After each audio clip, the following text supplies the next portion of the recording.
Family Theater presents Elizabeth Scott and Edmund O'Brien.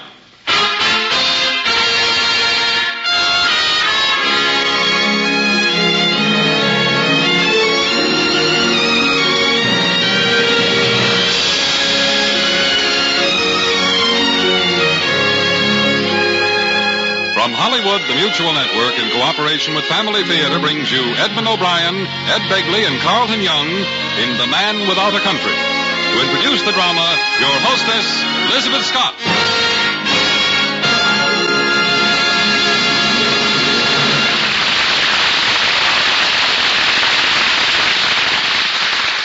Thank you, Gene Baker.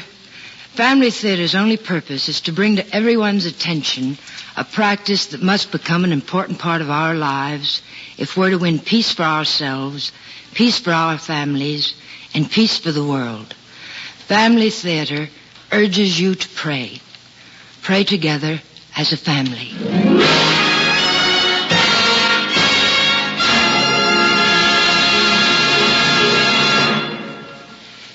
Edward Hale was born of a prominent and distinguished Boston family. His father, owner and editor of the Boston Daily Advertiser, his uncle, Edward Everett, the orator and statesman, and his great-uncle, Nathan Hale, the martyr spy. His best-known work was the story we present now, and it's with real pleasure that we bring you Edmund O'Brien as Philip Nolan, Ed Begley as Ingham, and Carlton Young as Danford in Edward Hale's The Man Without a Country.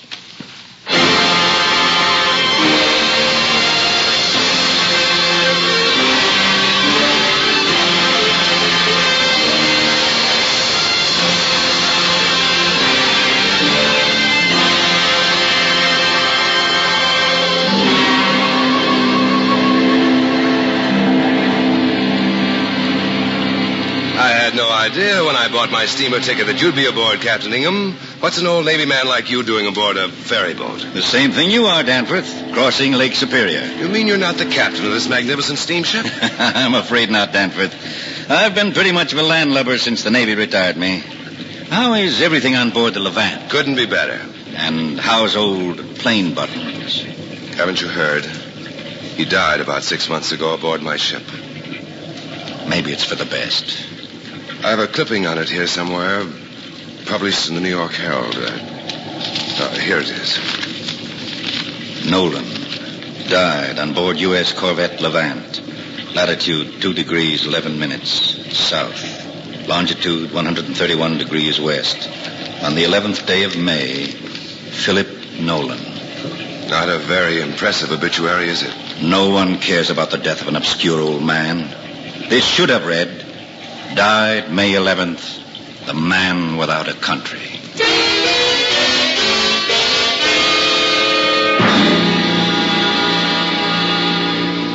It all began with the Aaron Burr affair.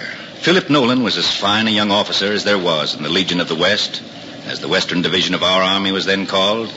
But, as luck would have it, the ambitious Burr, who during the war with Spain had visions of taking over Mexico and setting himself up as emperor, marked young Lieutenant Nolan and caused him to be invited to a reception in Burr's honor. He outdid himself to recruit Nolan for his Mexican campaign.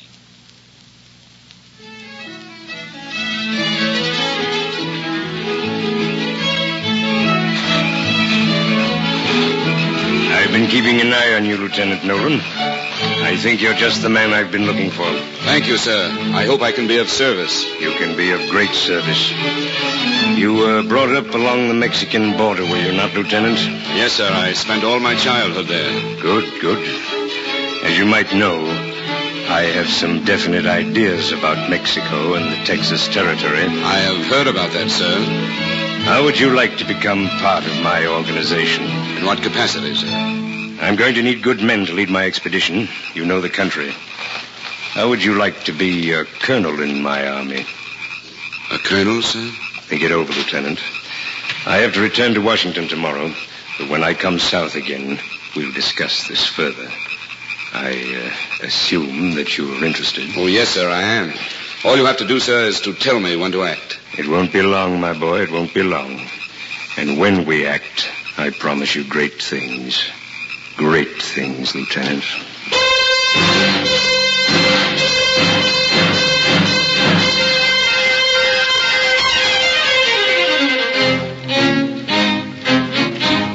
For the next year, barracks life was very tame for Nolan. He availed himself of Aaron Burr's permission to write him, but never a word did he receive from the gay deceiver. And one day, a fellow officer came to him. Hey, Nolan, have you heard? Your friend Aaron Burr has been arrested for treason. Treason? Yes. And I wouldn't be surprised if you weren't on the list, too.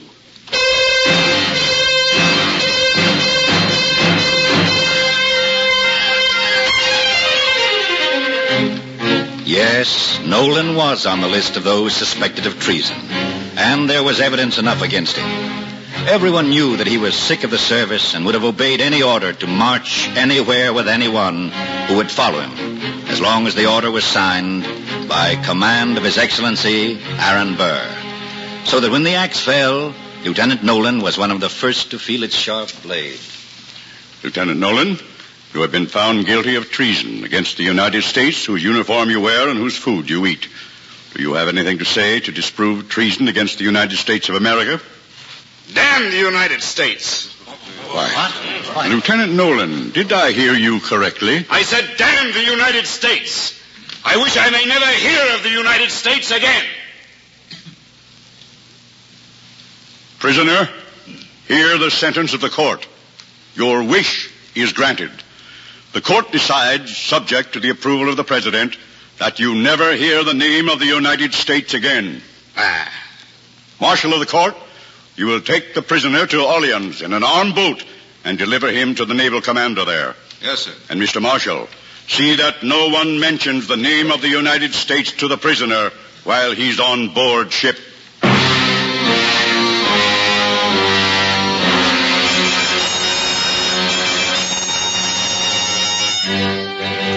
The provost marshal delivered Nolan aboard the Intrepid at Orleans. Captain Shaw received the orders in his cabin. But this is ridiculous, Lieutenant Neal. Never to hear about nor see anything pertaining to the United States? How can we prevent it? Are we supposed to be mutes while he's aboard? I'm sure I don't know, sir. What do they think we talk about and read about while we're at sea? Our home and our families. Not anymore, sir. And reading matter. He certainly must read. What else is there for him to do? And what can he read without coming across some reference to the United States? Orders are to delete all reference to the United States in every... But he'll surely talk to the men. They might make a slip, and I can't discipline a man for mentioning the country he should be proud of. Well, sir, it would take some of the load off the men if he kind of switched around a bit. Yeah? They could take turns having him to mess, and when he's around the men, you could see that he is always accompanied by an officer, sort of as a security measure. Well, yes, it could be done that way, but confounded man, why my ship? Why in all the blooming Navy did they have to pick on me?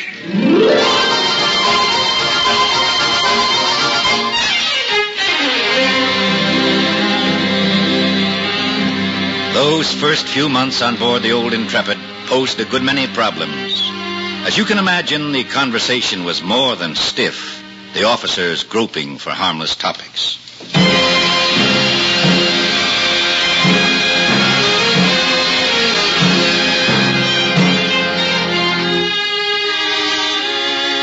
Time went on, and possibly to relieve the strain of conversation, it became the custom for the officers, when they were with Nolan, to read aloud from cleared books. One afternoon, Nolan took his turn at reading the supposedly harmless work of Sir Walter Scott.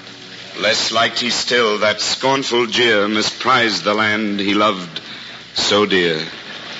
High was the sound, as thus again the land resumed his minstrel strain. That ends the 5th canto. Would someone else care to read for a while? You're doing far better than I could, Mr. Nolan. You can take my turn if you will. Canto 6th. Breathes there a man with soul so dead, who never to himself hath said, this is my own, my native land, whose heart hath ne'er within him burned, as home his footsteps he hath turned from wandering on a foreign strand, if such there breathe, go. Mark him well.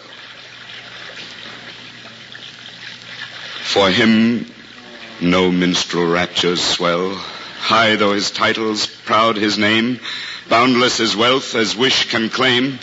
Despite these titles, power, and pelf, the wretch consented all in self. You will excuse me, gentlemen.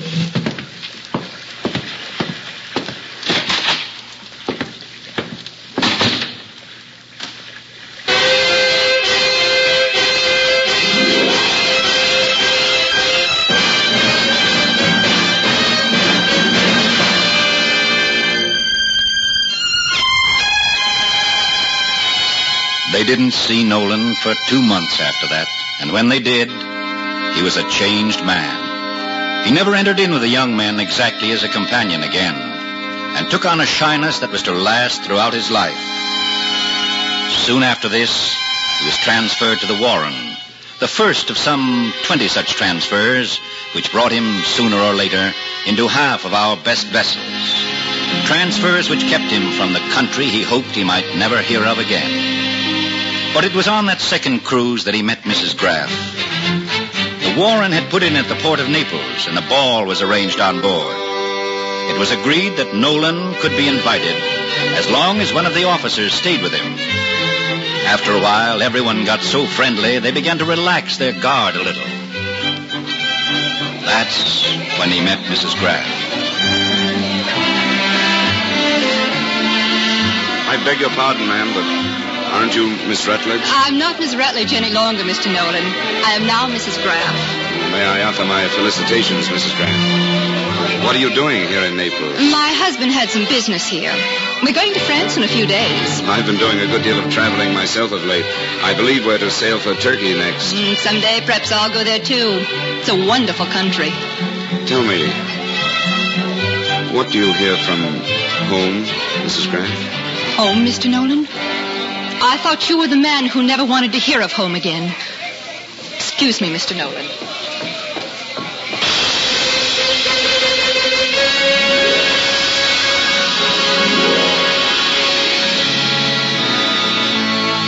The War of 1812 came along right after that, and Nolan saw some action against the British. As a direct result of that engagement, Captain Shaw started the proceeding to obtain a pardon for him. You see, Nolan was back on the Intrepid with Shaw again when they were overhauled by a big English frigate. The American Navy got its baptism of fire that day, and Nolan was everywhere at once, looking after the wounded, doing what he could to help. It happened that a round shot from the enemy entered one of our gun ports. You men there! Move those wounded over by the cabin. Come on, lively now. That's right. Come on, give me a hand here. We'll get this gun back in action. But, sir, our officer is dead. I'll show you how we used to use it in the artillery. Give me that rammer. And you there, get me more power. And you, bring shot. Don't carry shot that way, man. You'll kill yourself. Put your back into it. All right. Give me the powder. Yes, sir. Lay hold here with me. All right. Now, a shot. I'll give them a round directly amidships. Right. More right. More. There. All set. Fire! Good shot, sir. If that's the way they do it in the artillery, I'm all for it. Give me that round. I will give them another in. The afterdecket's on fire. There's a man up there. Jump, you fool, jump! It's Lieutenant Phillips. He's trapped under the mainsail. He'll be burned to death. You there, give me the knife. You can't go up there, Nolan. You'll be exposed to enemy fire. If I don't go, Phillips will burn. Give me that knife. Yes, sir. Good.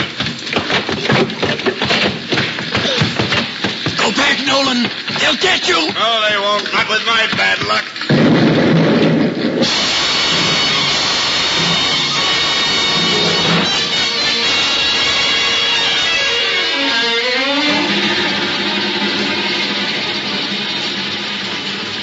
How are you feeling, Mr. Nolan? Oh, fine, sir. I'll be up in no time. I shall never forget this day, Mr. Nolan, and you never shall. I've mentioned you in my dispatches, and I've also written a letter to the Secretary of War asking him to give you a pardon. A pardon, sir? It's no more than you deserve today. We're all very grateful, Mr. Nolan. And I would consider it an honor if you would accept this sword. But it's your sword. It was my sword. It's yours now, if you'll have it.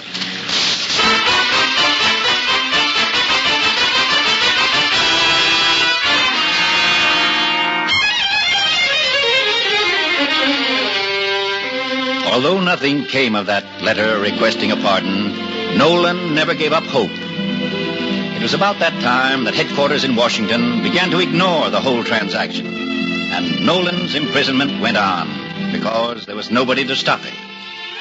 6 years after the war, I was appointed midshipman. And it was on my first voyage that he first came into my life. I had seen him on board, of course, with his plain button tunic.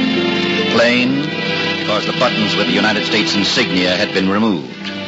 I took him for a lay chaplain, knowing nothing of his strange story. We had him to mess once a week. While we were cautioned never to mention home, I was too green to ask why. I never found out until the day we overtook a dirty little schooner which had slaves aboard. I'll need some men to go with me, Lieutenant. Call out a boarding party. Aye, aye, sir. Bosun, turn out the starboard watch. Aye, sir. Yes. William? I go along, sir. It's nothing but a slave ship, Mr. Nolan. There wouldn't be much for you to do, and it might be dangerous. Well, the danger doesn't worry me, sir. And it would be a change. Yes, I suppose it would. Very well, come along.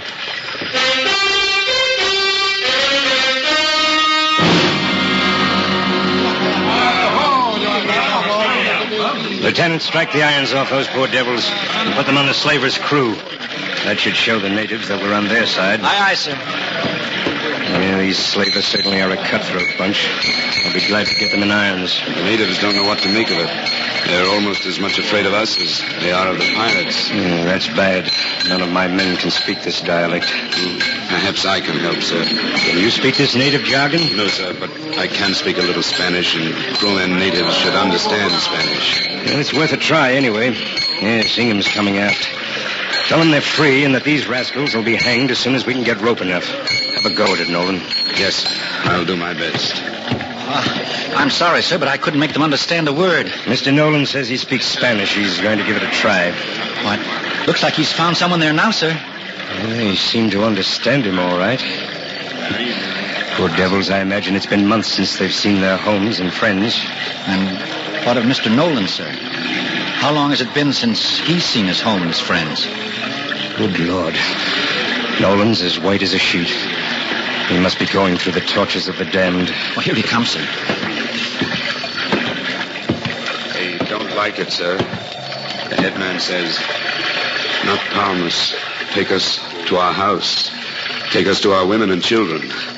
He says he has a mother and father back there who will die if they don't see him. And another said he has not heard a word from home in 6 months. Tell him yes, yes, yes. Tell them that we shall take them to the mountains of the moon if they wish. If I have to sail this schooner through the great white desert, they shall go home.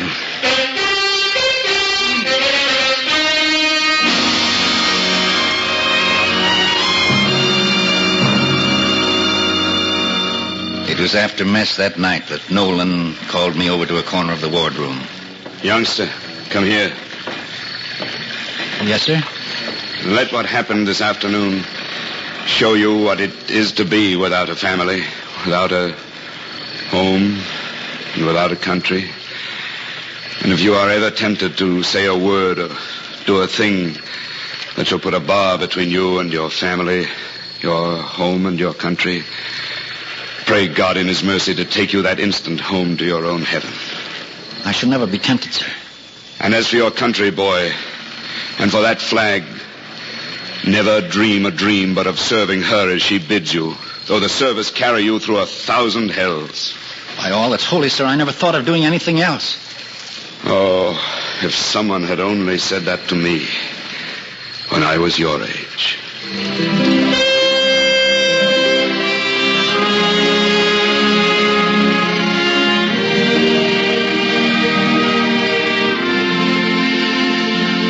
A lot of water has passed under the bridge since then, Danforth. And I'll have to admit I didn't have the courage or the rank to to do anything about a pardon for Nolan. And now it's too late. Don't blame yourself, Captain Ingham. You weren't the only one lacking in courage. I didn't appreciate what a great man he really was until the night he died on board the Levant. It was late one afternoon that the doctor told me Nolan would like to see me. I'll never forget my amazement when I first entered that forbidden room. He had made a shrine of his bunk. The stars and stripes were triced up around a picture of Washington. And above the picture, he had painted a majestic eagle with lightning blazing from his beak and his foot just clasping the whole globe which his wings overshadowed. Here, you see, Captain Danforth, I have a country. I see you have, sir. I know I'm dying, Danforth. I can never get home. Surely you can tell me something now. Wait, do not speak till I say what I am sure you know.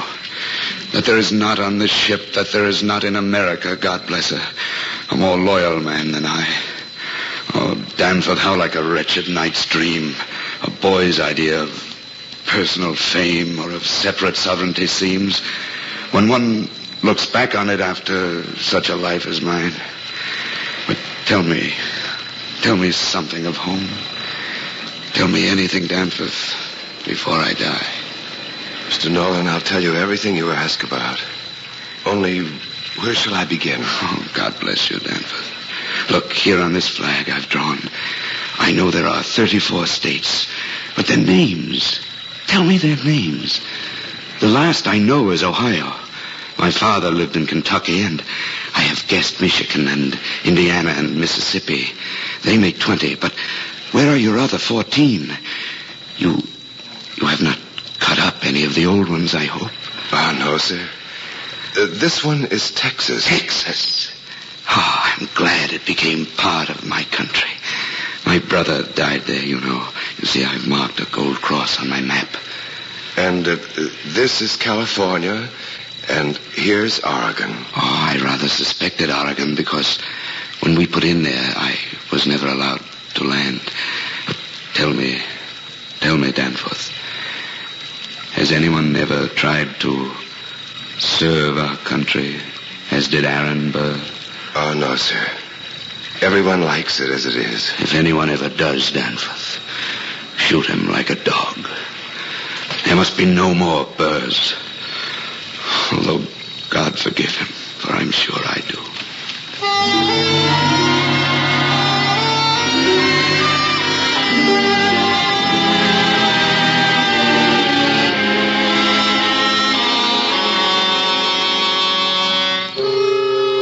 Captain Ingham, I felt like a monster that I had not told him everything before. Who were we to play the tyrant over that old man?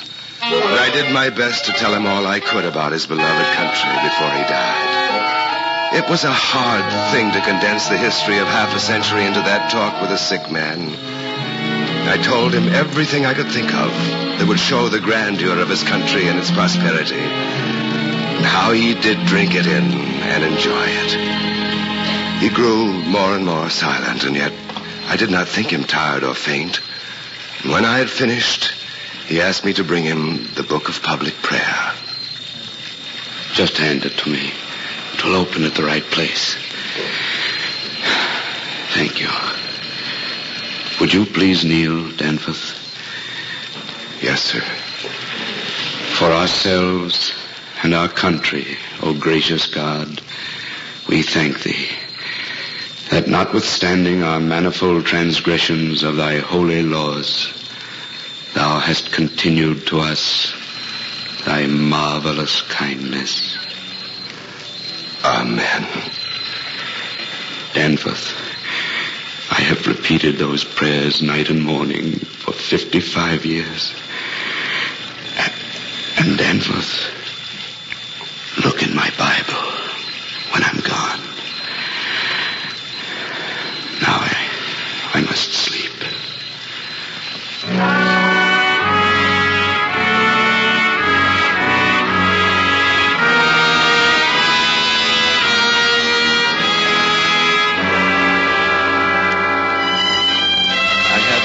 It was the end. I thought he was tired and would sleep. When the doctor and I went in an hour later, he had breathed his life away with a smile. I looked in his Bible and I found this marked. They desire a country, even a heavenly, wherefore God is not ashamed to be called their God, for he hath prepared for them a city. And in the Bible was this piece of paper. Read it, Ingham. Bury me in the sea. It has been my home, and I love it. But will not someone set up a stone for my memory at Fort Adams or at Orleans, that my disgrace may not be more than I ought to bear? Say on it, in memory of Philip Nolan, lieutenant in the Army of the United States. He loved his country as no other man has loved her, and no man deserved less at her hands.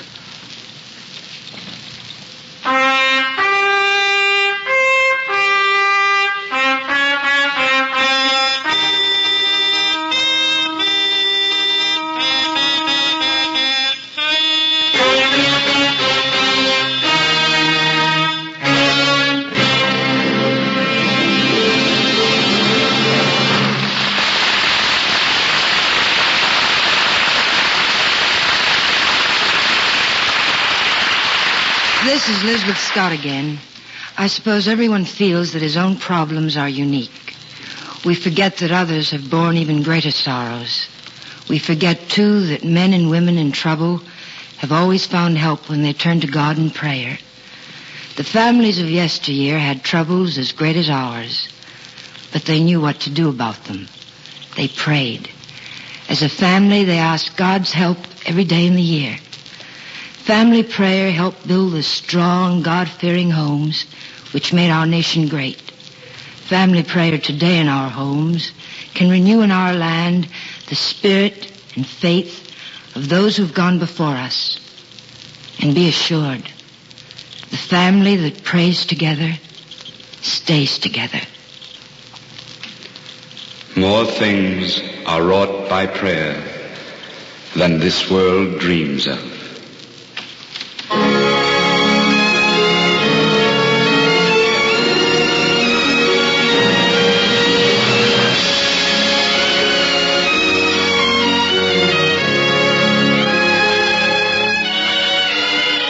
Hollywood Family Theater has brought you Edmund O'Brien in The Man Without a Country, with Elizabeth Scott as your hostess. Ed Begley was heard as Captain Ingham, and Carlton Young as Captain Danforth. Others in our cast were Walter Burke, Ralph Moody, Hy Averback, Wally Mayer, Jack Carroll, and Virginia Eiler. Edward Everett Hale's classic was adapted by Robert Hecker, with music composed and conducted by Harry Zimmerman, was directed for Family Theater by Jaime Del Valle. This series of family theater broadcasts is made possible by the thousands of you who felt the need for this type of program, by the Mutual Network, which has responded to this need, and by the hundreds of stars of stage, screen, and radio who have so unselfishly given of their time and talent to appear on our family theater stage. To them and to you, our humble thanks. This is Gene Baker expressing the wish of Family Theater that the blessing of God may be upon you and your home, and inviting you to join us next week at this time when Family Theater will present Robert Young, Hans Conried, and Mary Shipp in Cyrano de Bergerac. Join us, won't you?